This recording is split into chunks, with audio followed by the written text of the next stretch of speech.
great engineering. It's really cool, but it's just not something that I'm excited about personally. It's a very specific thing, and Right. it's cool that they were able to do it and that it works and it sounds as good as it actually does. But it's almost like it seems like a solution to a problem that I haven't experienced myself.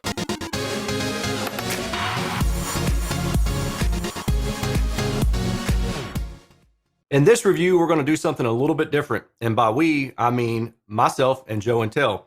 Joe and I both received the Kali IN-UNF to review, and we were just kind of chit-chatting about some stuff, and Joe came up with the idea of doing a collaborative review. And I thought, that's a good idea, because then not only do you get to hear my opinion, but you get to hear somebody else's opinion as well. Joe and I didn't really discuss anything beforehand, so what you're going to see is just our raw opinion and our raw reactions to each other's opinion. So with that said, let's go ahead and get through this. So here we are. I got the measurement guy, Erin. Woo! And I've got the guy who doesn't like measurements at all. Just kidding. Yeah. What's up, man? So, all right, let's take a look. You've had time to take a look at the speaker, listen to it, measure it in various situations. You've done measurements that I wouldn't even dare to try to do. So thank you for that, because yeah, that helps me out to kind of cross-reference what I'm doing with what you're doing. No problem, man. Yeah, it's very interesting speaker, to say the least. So this one has caused me some headaches. Normally when I get a speaker, I measure on my clipable near-field scanner and I get anechoic measurements, and that's it. But with this particular speaker, as we'll get into in a little bit, there were some challenges there. So I will show some of the clipable anechoic results, but I need to preface it now with, when you see those results, understand that those results are done in an environment where the speaker was not intended to be used. The speaker was intended to be placed on a desk and has some features built into it for that reason, and the anechoic measurements won't look ideal because of that. So that's what should we do for the person who uses those measurements and they try to compare it with just an ordinary, bookshelf speaker, same clipple, but they're gonna say, you know what, we can just use these same measurements to do a direct comparison. What should we do about this guy? So if you're that guy, don't do that with this particular speaker. And I've verified with. You think DDT would be good? Oh yeah! So what we're seeing right now is the speakers as they are on my desk, and this is how they're intended to be used. There's this sheet that tells you how to set up the speakers. There's different dip switches that will, if you're going to put the speaker on a wall, if you're going to put the base module standing up or whatever, you do that. And then there's this that tells you how far to put the satellite speakers away from the base module. The base module is the thing in the middle in this photograph. So I've set the speaker up per Kali's directions, and this is generally how it's supposed to be. And I say all that to show you, this is how I measured it anechoically. So this alone should really be all I need to say to caution people that the anechoic measurements that I'm about to show you are not necessarily idealistic. Obviously, this speaker is not sitting on top of a desk, and there's that. And then this speaker is sitting on top of the base module and not to the side of the base module. So I've cautioned you with that. Joe, do you want to go ahead and look at the spinorama data? Yeah. So how about the one? Do you have the picture of it on the sticks? You don't want to do that. So I don't have that on me, but maybe I'll drop it in. Oh, dude, or something like that. Yeah. Some people got kind of concerned when they saw that, and I was like, no, I know that's not how it's supposed to be used. I just wanted to see what the orb itself does. This is a spinorama data, and Joe had a suggestion of me throwing out some kind of red alert. So this is caution. Use at your own peril. Really, this is just done to give us an idea of the directivity of the particular speaker and the base unit together. Not so much to understand the linearity of the response, because again, for the 15th millionth time, I measured the speaker anechoically, not sitting on top of a desk, and it was designed to go on top of a desk. But the cool thing about this data is that it still gives us a really good idea of where the crossover region can be, and more importantly to me, the directivity index. So if we look at the directivity index, as long as it's linear, it can be flat or it can be rising, but as long as it's linear, makes a line shape, then that means that the speaker can be EQ'd. For the most part, this speaker can be EQ'd, but we see a little bit of a dip around here. The reason that we had that dip is it looks like there's some sort of diffraction effect going on around 1.2 kilohertz. Now, that could easily be the speaker module itself. I'll show this. Could be something to do with that, or it literally could be the fact that I had this speaker module sitting on top of the bass bin. I just don't know. So that's again why I caution people to be weary of looking at this data as a standalone.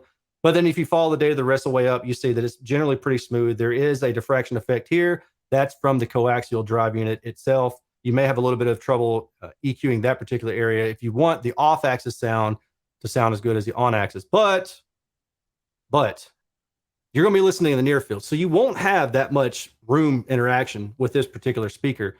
And that means that you can pretty much EQ until your heart is content. So the fact that it's an orb shape, yeah, how does that affect the directivity? So that's a good question. I'll be honest with you, I don't know if I could explain that in a succinct way. Let me like, is there anything here from these measurements that show like, oh, that's maybe because it's the orb shape, or no, is it? I mean, not so much. So really, it's just the raw driver. You don't have a baffle to influence the response of the speaker itself, and basically, you can consider it a raw driver that's enclosed. And the enclosure part is going to have an effect on the lower frequency portion, but not on the higher frequency portion. And so, therefore, I would say that in terms of diffraction, this is a clean design, or I should say, directivity. It's a clean design because you don't have like baffle step like you normally would. I mean, the speaker is playing, so it's its own baffle step essentially. You don't have diffraction effects from the edge of the baffle itself causing any kind of interference from the direct sound to the reflected sound. So, in all things considered, I think this is probably one of the best ways that you could actually design a speaker. And I've seen a lot of people go through a lot of trouble to put mid ranges in a round enclosure or tweeters in a round enclosure to minimize diffraction effects, which helps with directivity. Now, where in this graph would you say this is? I guess let me just say it like this: what aspects of this anechoic data can we use, and which ones should we be wary about trying to apply in our situation? Right. So honestly, without seeing and knowing what the engineers at Cali are doing in terms of equalization and any kind of DSP that they're applying to hit a target that they want to hit when the speaker sits on a desk, I can't really answer that with any kind of authority. But what I can say is, again, if we look back at the early reflections directivity and the sound power directivity, we have a pretty good idea of how EQable this speaker is going to be. But again, remember that you're sitting in the near field. These speakers were designed to be sitting with about 0.8 meters away and basically arm's length away from these speakers, which means that you're not going to really have a lot of reflections to deal with unless you sit like in a rectangle. Maybe if you listen to these in solitary confinement in prison, that'd probably be about the only way that you're really going to have significant reflections to worry about with this particular speaker. So that's kind of it for the anechoic measurements. I really don't want to spend a lot of time on them because I don't want people to get fixated on them when we have our own in situ measurements too. Well, what's the most obvious thing that people would point out as an issue here? And it may or may not be an issue, but the first thing that stood out to me was, what is this dip here? Right? Yeah. Oh, there's a dip there, and there's a big old bump here around 100 hertz. Right. So those are the two things that'd be like, oh, immediately stand out. And let's see, are those real issues or are they real problems? Yeah, are they real problems when you put them on a desk? Right. And that's really what we want to know. This is your estimated in-room response. Do you want to explain what that is? Yeah, just really quickly, with anechoic data, as long as you have enough data points on axis and off axis, you measure the speaker all around, you can take the different angles and you can basically put them into a single profile that will give you an estimation of what you're going to hear in the room. And that estimation, in my experience, is pretty much always dead on. Above about maybe 400 to 500 hertz, below that is where the room is really driving what you're going to hear. But above that frequency is where the speaker is really driving what you're going to hear. So this is an estimated in-room response based on anechoic data. So this is how I had it set up. Ignore the speaker on the right. That's a different coaxial speaker. And I was using that to kind of compare the two and see what effects were caused by the actual speaker itself. And so it was a way for me to compare. So ignore that one for a second. But this is how I had it set up. And of course, when I was doing my testing, I had both of the Cali audio speakers and on the left and the right. Sure, you did. I don't have a picture of it, but believe me. Of course. Just believe me. Hey, man, are you testing in mono? So this is how I had it set up. As you can see, the piece of paper underneath, and so everything is where it's supposed to be. What's interesting is the base module can be either stood up or laid down, and they have two profiles for that. Mine was standing up, as you can see, and I think on yours it was laying down, right? Mine was laying down. Yeah. Okay. I'm not sure. I didn't get a chance to test the both directions, but just something to note. And so after looking at this, I did take some in situ measurements, which means I stood with my arms length away from these and I measured about where my head would be using a moving mic method. So this is the estimated in-room response from the Clipple. And here is the left speaker when I measured it. And here was the right speaker, and here's both of them together. Okay. And if I look at those, I mean that's a pretty good match. Yeah, that's a lot of similarity there. What's your scale? So about, what is that, 60 to 100? Yes. Yeah, so that's a tighter scale than we normally see. That, like, the nerds. If you're not a data nerd, then don't worry about what I'm talking about. But yeah, so to me that's a pretty good match, right? Yeah, I'm actually which surprised. One's a better match. I'm actually surprised that it got it that well. So there's some maybe lessons to be learned there for even myself. Now here's the other thing that's interesting. Here's something that's interesting. This is how you had your setup, and so you can see the base module laying down. Also, you have two pretty big monitors behind them. I don't know how that affects things. And also, yours is near a rear wall, whereas mine was at a desk that was kind of in the center of the room. So they do have dip switches for that to account for it. But of course, there's some significant differences in those two setups. I don't know that EQ can fix the differences. Let's talk about real quick whether this is audible. So the dip here and the bass response, right? Is that something that you tested to see if it was audible or not? Because I definitely did. I was playing test tones and crazy like that. Yeah. So I didn't. Generally, what I do when I see things like that, it's not. Should back up. Generally, what I do is I attack peaks. If there's a dip, I most likely can't do anything about a dip, so I just don't worry about it. But I try to knock down the peaks that are nearby, and make like a smooth sloping response or whatever desired response I'm going for, so that the dip isn't so apparent. If it's sitting right next to something that's got a peak, then it's definitely going to be more apparent. The peak is going to be more apparent, or the dip is going to be more apparent, but one of those is going to stick out a lot. So if I go through and I knock the peak down a little bit, then that makes the dip less apparent. But it's also worth noting that, like, I don't really have that dip in my measurement, in my in situ. Yeah, so let's bring yours up here. So here are yours, right? This, and then this is after you EQ'd it. Right. And mine, I did a little bit of EQ. Mine does have the dip. Yeah. Very interesting. So, it makes me wonder if that dip was designed in some way to counteract maybe a little bit of a bump there, like in my situation. If that dip weren't there already in the design, would that wind up being a bump there, and that I would have to try to EQ out or something like that? Those are the kind of questions that I wonder. Yeah.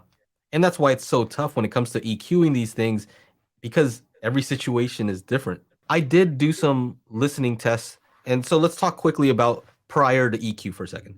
Yeah. And so no EQ of my own, just whatever's built into the unit. I listened to it and I wanted to know, could I hear this? And so I just played test tones where I just went through and I just kept going back and forth up and down that scale. Right. And what it sounded like is almost sounded like a phase shift. Like, okay, I could still hear something, but the phase began to change. Yeah. But I didn't hear like an audible lowering of volume. It's just, it kind of like got far, like something happened. Yeah. Right. That's what I experienced at that range. Yeah, I know what you're talking about. And that's actually something that I can relate to for bass. A lot of the times when you're trying to get your bass aligned between your subwoofer and your mid bass, something like that, if they're not properly phase aligned, then you'll hear almost like a separating. If you've got the subwoofer over here and you get your towers next to it, you can almost hear the image go from right between the two maybe to spread out, and it's touching both of them. So what you're describing sounds very similar to that, where it's like there's no more precision in that particular area. It's just gotten fatter. And what's interesting, this is where the crossover is, around here, right? Like, Yeah, really I think high. they said it's like 280 or so. 280. Yeah, I believe that's where they said it was. So we were talking about where the crossover is. Callie says it's 280 hertz, I believe, in their spec. What I did was I measured the base module separately and the coaxial separately, and then I just looked at where they crossed over. Now, this is with the DSP applied. This is me going through the base module. It's not like I just somehow took the base module out of the DSP box or something like that, and then I did the same thing with the satellite. But what we can see here is, yeah, it looks like crossover is somewhere in the ballpark of 300 hertz. And when you're doing measurements like this, if you're off by a little bit, that's fine. So I'm going to trust their spec at 280 hertz. The other thing was this bump around 100-ish hertz, 130, around here. There's a bump. I could hear that. I could definitely hear that there was. Oh, I could. Okay. Yeah, I was definitely playing could test too. tones, and I was like, "Oh, there's a little something there. There's a little extra." Yeah. Well, like when I was listening, like male vocals sounded way too rich. But then the other thing was I noticed a lot of kick drums had too much boominess to them. So that was one of the first things I went and just dropped. I knew it was around 120 hertz. I just dropped that down like 5 dB out the gate. Okay, so let's do this real quick. So here's yours, and you applied. This is the EQ in blue that you applied. So you just lowered that down. Yeah, I just dropped that down, and then I did the same thing to around 300 hertz as well, but I didn't have to bring that one down quite as much. Okay. So using my magic beans method, I'll show you the EQ that I applied. So here's my main listening position without, and then after my magic beans, it came out to something more like this. Oh, okay. So yeah. It's different. The method is different, but it kind of smoothed everything out. And the idea behind my target curve is it follows the curve that's specific to my room. So I would expect our bass to be different EQs because we're in different spaces. So this actually sounded really good in my room. It just sounded like I didn't hear this bump anymore, and it just overall sounded smoother and less chesty. If we were to use audiophile term, there's a lot of chestiness. Right. I was playing Andrea Bocelli. What was it? Besame Mucho. Right, awesome track. But he sounded very like, he sounded like he was right up against that mic. You know what I mean? All right. So here's what's interesting. I was playing test tones through this to try to get an idea of what was happening during the crossover. In the crossover region, could I hear that transition? Because for most satellite bass module, whatever you want to call it, 80 hertz is the typical range. Yeah. And for this, it's much higher. And it's similar to, I'm not saying these are the same, but I reviewed the bass or Bose Acoustimass, and it had a satellite and bass module, and they also crossed it over very high. And the integration was actually pretty decent in the room. If I measured them, there's a huge hole there. But in the room, sounded much, much more smooth than what the measurements would have suggested. And so, yeah, I wanted to see if it was audible, the transition between the satellite speakers and the bass module. I wanted to see if it was audible. And so I played just a simple sweep. And what I noticed was when it went from the bass, it started in that middle, and then it would go out. This is the shape. Oh, yeah. It did like a little mustache, right? Started in the middle, and then it just would go out like that. And I'm like, whoa, that was a weird, I've never experienced that. And of course, if you had two bookshelf speakers, it wouldn't make that sound. It would just all come from the two. If I had some Cali Audio LP6 V2s, it'd all just come from each speaker, right? Or if you're talking about the imaging, maybe it'd be somewhere in the middle, but it wouldn't do this shape. Maybe akin to what you're saying, but it's actually the opposite is what I found, where I actually liked that the vocals were coming from the bass bin. I actually liked that. So like the male vocals were coming from the center. They were locked in place. There was no wandering that I noticed in the crossover region. And I just genuinely liked that particular sound. I don't know that I would like it for a stereo setup where you can place them far and wide, but near field when they're close together like that, I think that was to me almost a benefit, not a detriment. I mean, I didn't hate it. I just it's weird. Wasn't used to it. I just wasn't used to mid-range phantom image mid-range. You know what I mean? That's the best way I could explain it. Like I wasn't expecting that. Like it's just weird. It's a weird phenomenon. I didn't hate it either. I thought it was very interesting. I'm like, oh, it sounds like very first of all, the system sounds bigger than what it looks like. When you see it, it sounds like, whoa, wow. I mean, the bass module is not small. It's not a tiny bass module. Yeah, it's pretty decent sized. I think you heard what I didn't hear because of that dip in that 400 hertz region. And based off of my experience and seeing that data, I think you had some kind of phase anomaly going on there. And that's what caused things to get fat and do that weirdness, right? But if you go back and look at my in situ measurements from my seat, I didn't have that dip. So that's probably why I didn't hear that same thing. I'll just kind of wrap it up by saying my listening impressions and kind of weigh that against the data. With a speaker like this, when you're going to use equalization, because if you're mixing on these, you have equalization available to you. If you want to talk about tonality, you can basically shape it to whatever you want. It's not really an issue. There are dips generally that you won't be able to fix, but that's going to be based on the room. So find the best seating that you possibly can in the room that you're stuck in and make it work. That's really all you've got. So as far as tonality goes, I don't really have any concerns or issues in my particular case that I noticed, other than, out of the box, there were a few things that I need to equalize down. That's expected. The horizontal soundstage, to me, was good. And generally speaking, like normally what I tell people when you're using a coaxial is don't aim it directly at you. Aim it like a little bit off to the side. But in this case, I actually found that aiming them directly at you worked fine. I didn't really have any issues with that. The soundstage height to me was the only real issue that I had. And it legitimately sounded like everything was coming from my desk. And that's not always the case with bookshelf speakers sitting on the desk, but sometimes it can be. I really think it's just because the fact that these are much lower to my ears, the distance between my ears to the top of the desk, I should say, is a pretty good bit. Most bookshelf speakers are going to have the tweeter up a little bit higher than these would be.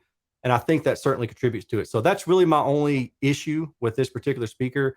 It would be cool if the bass got lower. I think around like 40 or 50 hertz, it just kind of falls off, dude. But again, you think about the whole package and I'm like, okay, I'm looking at the size of it. I'm surprised it even gets down as low as it does, even with room enforcement. So it's not I mean, those are small drivers in there. Yeah, really small drivers. So I wish it was better. Drivers are smaller than the actual orbs, aren't they? Oh yeah, I think they are. Yeah, it's wild, dude. Yeah. Okay. So what do you think? All right. Okay. So here's my conclusion. Just because I think we've already listened enough, we have our own ideas of what this thing can do. And to me, as far as recommendations, I would say it's tough to recommend this at the price point, considering they have an LP6 V2, and it's not like this is saving so much space. Yeah, that's a good point. I mean, there'd have to be a specific scenario where you need to use these instead of getting a small audio interface. I use a Motu M2. That thing's just USB-C. It's portable. I could plug in XLR right to two Kali Audio LP6 V2s, and it doesn't seem like it's a huge difference in space savings to use something like this.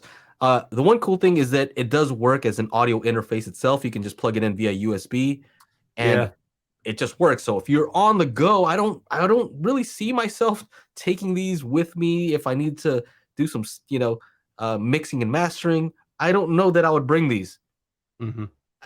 So that particular use case is, it's a little bit rough for me. But the problem is just that their other products exist. You got the IN-5, LP6 V2, they're less Yeah. expensive, and they don't do some of the weird stuff, from what I heard, where it does a little whoop. It doesn't do that.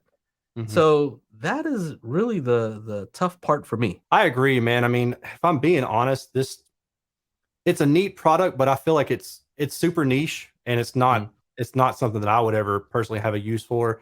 And maybe it fits the need for somebody else, but I was also thinking like I think if I was spending that much money, I might just lean into getting the IN-5s. I hear you on the price, and frankly, it's something that I didn't even think about. Initially, when I got these and set them up on my desk, I was thinking, well, it's not saving as much space as I thought it was going to. And then I thought, Cali has, like you said, the LP6 V2s, the IN-5s, and I've reviewed both of those. You've reviewed both of those. I love them. I don't think there's anything on the market that can touch the LP6 V2 for the price. I genuinely don't. And I may even extend that to the IN-5 and the IN-8s as well. I would have to double check.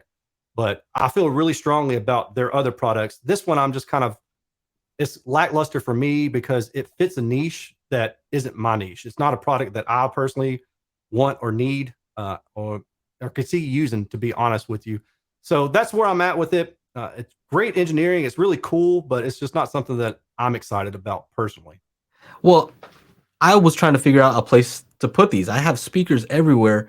And so I was like, I wonder if this would be cool at my wife's desk. Yeah. And at her desk, I'm actually using those Bose Acoustimasks just because they fit, they're white, they just kind of match, and she doesn't care so much. It has some bass and it plays sound. Yeah.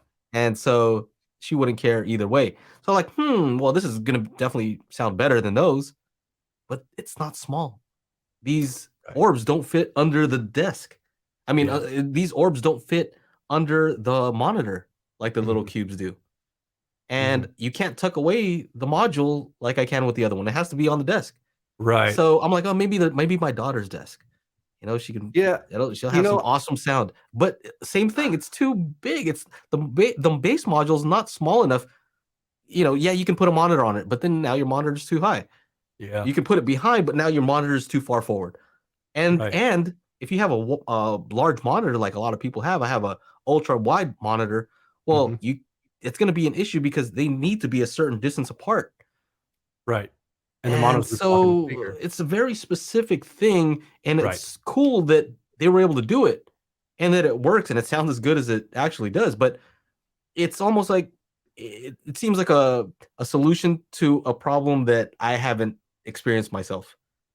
Yeah. I think if my setup were different, then it might make sense. But I'm with you. I've got dual monitors on both sides. For me to set this up, I'd have to put the base module behind the monitors, which means the speakers have to go behind them, and that doesn't make sense. The base module is too large for me to set up front. I can't use my keyboard then. So for my particular case, and this is a rather large sit stand desk, and it still just didn't make sense for me. So again, I personally would just default to the LP6 V2. I think unless you have a really specific need or you just you dig these little things. And I tell you Mhm. what, the car audio people, when I posted a picture of Oh, this, they went nuts, dude. They were like, dude, how much does that set? I'll just buy it for the orbs, the speakers. And I was like, it's this much money, and it was like $5.99. Seriously, I mean, people are like talking about trying to rig stuff up into their A pillars in their cars. Like, y'all have fun with that. It's a flying death trap if you get into a wreck. But anyway, we've got to disclose where this came from. Callie sent yeah. these out to us for review. We weren't paid. We're not getting to keep this stuff. You didn't get We paid? were, you got No, paid? no, Nope. no. I always ask Callie whenever they come up with a new product because I'm always just I'm amazed by what they can do on the Absolutely. engineering side. So I'm just always just curious. Like, send me that thing. Send me that thing. I'm curious. So I did ask them to send this to me, and I'm Mhm. glad I got a chance to check it out. Dude, Well, that's it, man. I want to say thanks to Erin for doing this. Ditto to you, man. And this was Joe's idea to do this collaboration, and this was fun, man. So it's going to be fun editing this thing down.